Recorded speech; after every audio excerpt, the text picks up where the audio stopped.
ராமநாதன் தமிழ் பேச்சு. அலுவலக ஆணைகள். அலுவலக ஆணைகள் 4 பகுதிகளாக பிரிக்கப்பட வேண்டும்.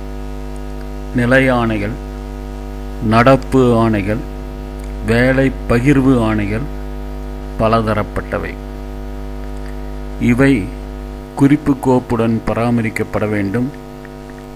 அலுவலக தலைவரும் பிரிவு தலைவரும் இதனை அவ்வப்போது ஆய்வு செய்து சரிபார்க்க வேண்டும். 3 மாதத்திற்கு முறை தேவையற்ற ஆணைகள் நீக்கப்பட வேண்டும்.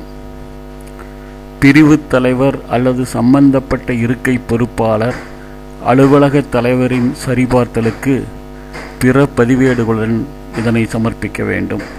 குறைகள் ஆய்வு குறிப்பு கோப்பில் எழுதப்பட்டு அவை உடனடியாக சரி செய்யப்பட வேண்டும்.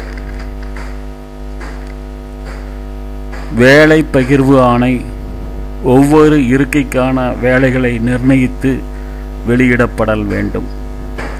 அதன் நகலினை சம்பந்தப்பட்ட இருக்கைகளின் அலுவலருக்கு வழங்கி அவருடைய ஒப்பம் பெற்று மூல அலுவலக ஆணையில் வைத்து பராமரிக்கப்பட வேண்டும். சம்பந்தப்பட்ட பொறுப்பு அலுவலர் மாறுதலில் சென்று புதிய அலுவலர் பொறுப்பேற்கையில் புதியவரிடம் தேதியற்ற கையொப்பம் பெற்று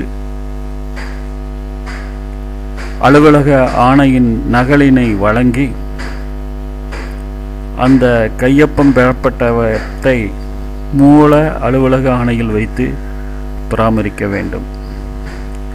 அலுவலக ஆய்வின் போது அலுவலக ஆணைகள் முறையாக பராமரிக்கப்படுகிறதா என்பதை சரிபார்த்து குறிப்பு எழுத வேண்டும்.